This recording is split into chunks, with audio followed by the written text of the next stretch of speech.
Hello everybody and welcome to day number 44 of the 100 Days of Magic, and we're going to continue on the old set reviews today with Stronghold. And wow, I did not realize till I was saving these files exactly how many cards I play from Stronghold. There again, it was a small set. I'm doing the small sets. I may come back and do the large ones, but I'm telling you, there's a whole lot of cards from Mirage and Tempest, Ice Age that impacted and really did something. I probably will just for completion's sake, but I wanted to bust these out quick. And here we go. So let's look at Awakening. Now, this is the first time, obviously, that we got any effect like this. This was years before we would see a Seedborn or a Prophet or anything like that. But each player's upkeep, all creatures and lands untap. So, yeah, it was different. There are ways to abuse this. I think I might be playing it in one. Elves, mana, Helix Pinnacle. Yeah. I'm sure there's a lot better uses for it than that. Then we have Bottomless Pit. This really, until that point, we had discard, you know, because obviously everybody loved Hymn to Turok. But this was a way that we could keep applying the pressure to keep discarding cards. We also had tournament decks at the time, and we had pre-constructed decks. And this was in the pre-con along with another card we'll get to. Burgeoning. This is a set that gave us Burgeoning. Now, tell me this ain't an EDH card. Every copy of Burgeoning I have is obviously in use. It is. But you know what? It's all or nothing. You want it on turn one or you don't want it. Yeah. Yeah, pretty much. It's a good card. Better card, Constant Mist. Now, I run Constant Mist in Azusa. I've got every Constant Mist I own is in because it's such an amazing card. I think this is uncommon, and it is ridiculously expensive for an uncommon. It might be. No, I'm scared to quote a number range. Anyway, it's pricey. Pricier than you think it would be. Because we're in a format that has Crucible, that has the little creature Crucible. Is this not perfect for Windgrace? I mean, it's so good. I love Constant Mist. Krovax Curse and Tears, because he is a legend, and now he does have the... here, this one's not actually horrible. It's a 4-mana 4/4. It's okay, I guess. I mean, you know. And then, but it eats something every turn to get a counter. Or if it doesn't, it gets smaller, and then you can make it fly. This is not bad. I have not built this one yet. I don't want to... The reason why is I don't want to build just another vampire deck out of it. I kind of want mono black counters. I don't know. Maybe, maybe not. We'll see what happens. Every now and then, people, when you're creating something and creating cards, you strike upon lightning in a bottle. This is it right here. Slivers were good in Tempest.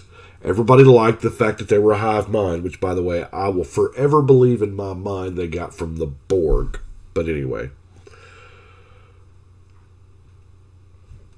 Crystalline Sliver is the one that made it a ridiculous deck. It's because, wow, now they just all have Shroud, and, you know, what you got. God, it was so good. 2 mana, 2/2. Excuse me. Dream Halls. This was a card we didn't know when we saw it, how good it was. You pitch a card to cast a card of the same color. And is it ever stupidly powerful? Oh my gosh. Of course, you're going to discard something to pay for Omniscience, and then you're not going to care. But if you really want to abuse this in the here and now, Look at Lavinia Azorius Renegade from the last set. And I'm telling you what, because she says, whenever an opponent cast a spell, if no mana was spent to cast it, counter that spell. Now that's just, she only hurts the opponents. You have a personal Dream Halls. You can Dream Halls all you want to. Your opponents can't. Dirty. Ensnaring Bridge. Man, this set gave us everything. Ensnaring Bridge, I believe this was reprinted in 8th edition. It's the reason why it's in Modern. If it wasn't in Modern, maybe we could have, some of those copies would filter down to us. But it is a great way to control what attacks you, especially if you are, playing a deck where you just don't want to get attacked. So you can run your hand out and all of a sudden nobody can attack you. Evacuate the dance floor. That's right. 5-mana instant. This was the this was the first time we saw an effect like this. It's just so hardcore. Now, I still run Evacuation. I run it, and I don't run Cyclonic Rift. Y'all know my preference on that, but this is a little more fair, I believe. But it was the first time we got it. Grave Pact. Man, Stronghold's a set that just keeps on giving. Oh, I love it. Grave Pact. First time we got it. This is another one of those just iconic cards that has been printed a couple times, but is so good.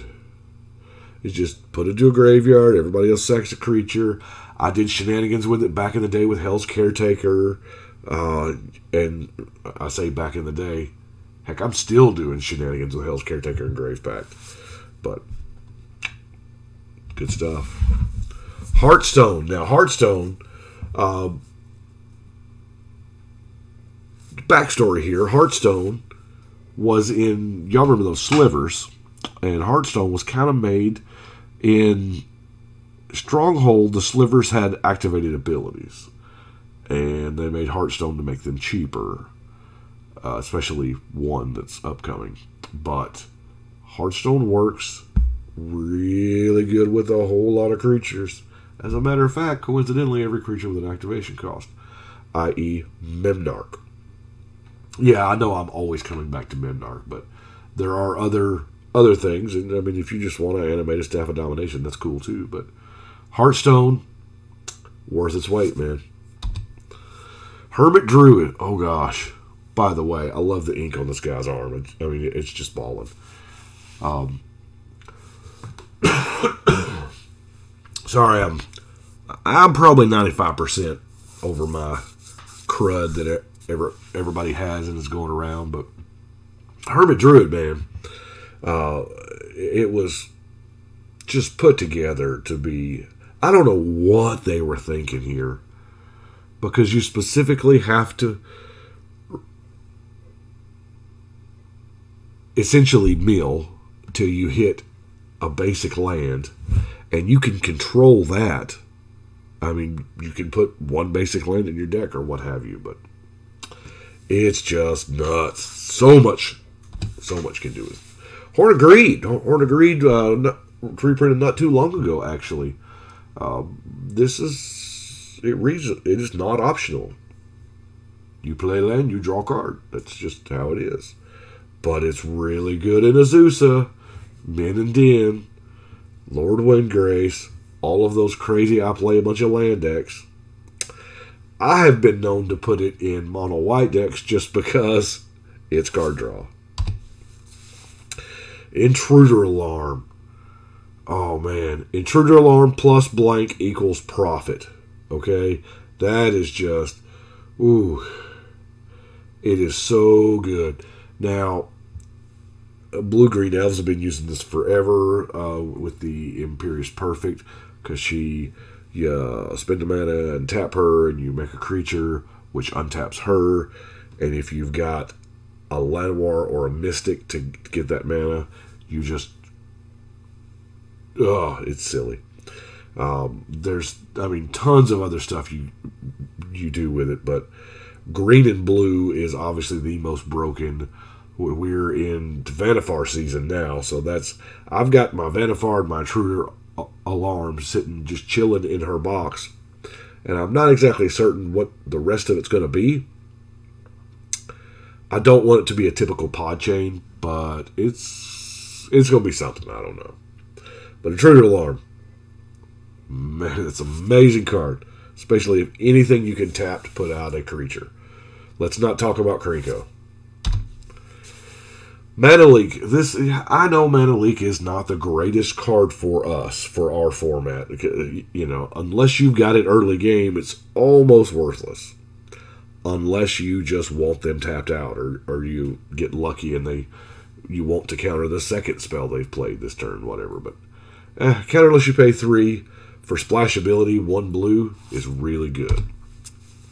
Bikram, also in that same pre-con deck as Bottomless Pit. And this allowed the discard deck to actually deal some damage and get toward a win con. Nowadays, we've seen not so much reprintings of it, but other versions. Liliana's Caress, there's that one from the Ixalan block, and I think there's another one. And then I think there's a creature that does it. I want to say there's 5 of them, because I don't know, that crazy discard deck I had a while back, they're all in there, so... But it's good if you're in the discard. MOX Diamond. Now, I remember a buddy of mine, when Stronghold came out, fussing about how terrible MOX Diamond was. He said, hey, they could just print a card called MOX Suck, and it would suck, and people would play it because it's got the word MOX in it. But you know what? I think I gave an autograph to one of these to my cousin for his graduation. He's a lieutenant now. But it's an amazing card. It was amazing then. It's amazing now. It's especially amazing in Gitrog or anything that could possibly run a Gitrog or a Crucible or even without that, it's amazing. Just for the ramp and any color. Now, I had my card all picked out because when I saw the MOX Diamond, that's what inspired me to pick out my card. Okay, back in the day, there was this thing called the Invitational. Not like the Invitational that's coming up with the $1 million prize pool. This was an Invitational of like 16 players, and they met at different locales around the world, and the top prize was design your own card. Yeah, Wizards had to tweak it a little bit, and there's a whole bunch of cards out there. You know, there's Snapcaster and Avalanche Riders and Shadow Mage Infiltrator. There's a whole bunch of them. But mine was going to be MOX Crystal. No downside. It's not legendary. It doesn't come into play tapped. You ain't going to discard nothing. It just taps for a colorless. Just a colorless. Anyway. Portcullis, one of the most underrated cards. I have never seen this cast in a Commander game. Can you believe that? Here, let's read it.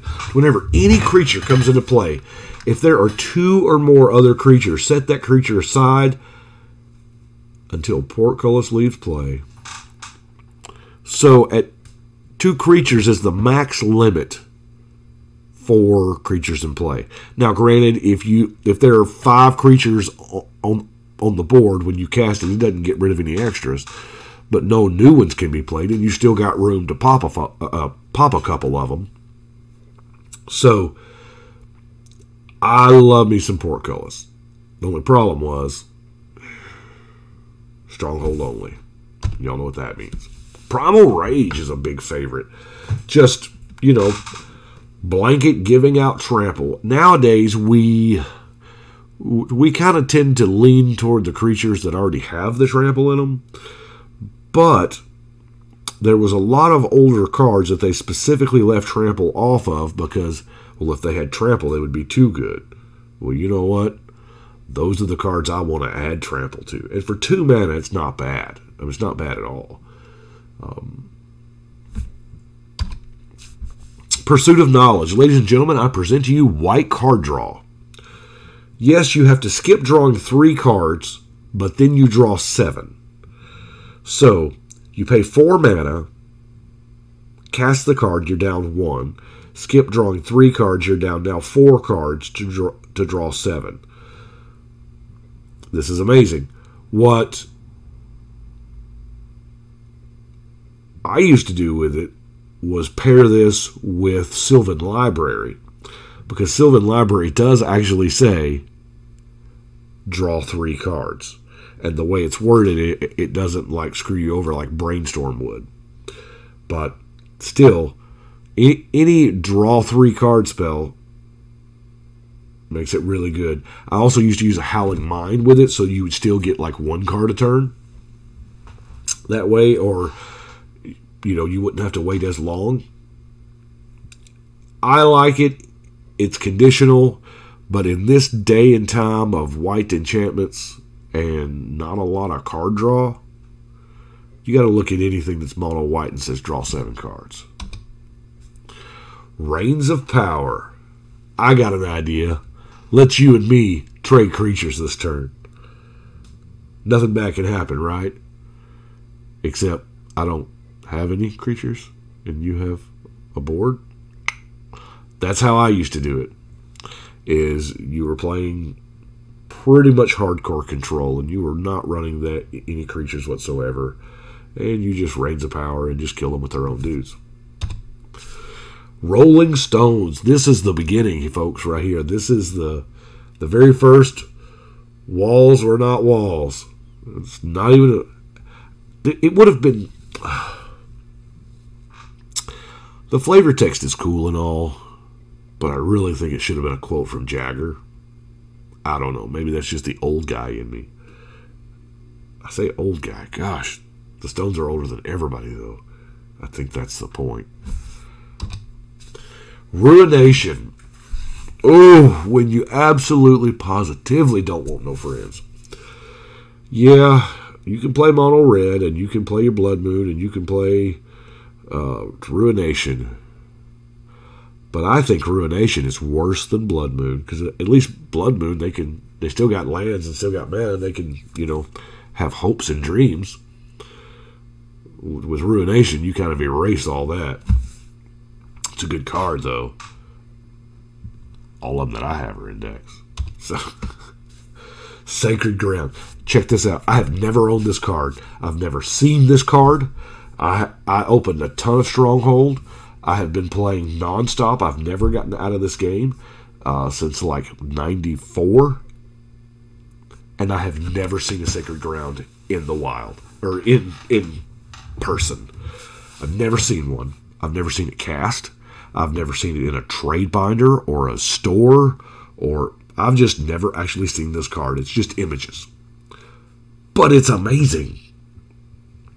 I think that's why, if it was a card I didn't care about, it'd be around everywhere. But whenever an effect controlled by an opponent puts a land into your yard, just put it back into play. Oh, it's so beautiful. The Queen Bee, or shall I say, the Board Queen. She will make an excellent drone. Counts as a sliver was a thing, because back then summon was creature and, legend was the creature, but now she is a legendary sliver, of course. And with that Hearthstone, make this ability 1 mana :sliver. Now, I have got her as, if y'all want to go back to deck number 100, she is the commander of that deck that is not slivers. It is the 5-color story. I used her because she's the only character in the storyline that's 5 colors. It is the Weatherlight Saga. The original Weatherlight Saga with Gerard and Tongarth and Hannah and Rain and all that stuff. Sisay. Yeah. So, Sliver Queen's good. I wanted to show you Sword of the Chosen simply because this is what equipment took the place of. Yeah, equipment. We had cards that was this bad, and I don't know what is going on, but okay, I had a weird pop-up on the screen. So, yeah, Sword of the Chosen, but 2 mana, I mean, it's not bad, and I still use it in, like, CISA decks and Legendary Matters decks and things like that. It's a good, also, it's a good combat trick for, you know, a combat you're not involved in, that somebody else is generaling. Tortured Existence is another card that I've never seen anybody else besides me play. And for 1 mana enchantment, you get to pretty much trade a creature from your hand for one that's in the yard. And that is abusable, and we all know it. You can keep getting back that Fleshbag Marauder. You can keep getting back any creature that has sacrifice to do a thing. I used it to get back the Echo-costed Necrotal. What was that? Bone Shredder. Yeah. Then we have Volrath Stronghold. I believe this may be the last card, but this is an amazing card right here. It is a land with a spell ability on it. It doesn't even come into play tapped. The artwork is gorgeous. You just keep getting the creature back. There's the Seed of a World's Evil. There's nothing that's not perfect about this card, except it does not exist in foil, and it will never exist in foil, because it's on the list. And that is what we have got for Stronghold. Shoot, I broke 22 minutes. It's like every one of these I do, it's just getting longer and longer. And that's kind of what scares me about the big sets is, man, there'd just be so many cards that I'd be sitting here talking for 45 minutes. Anyway, I appreciate y'all watching. Y'all let me know what you think. Getting ready to list another deck, and I've got Experiment Crash built. So, Tribal Oozes. Anyway, I will see y'all tomorrow.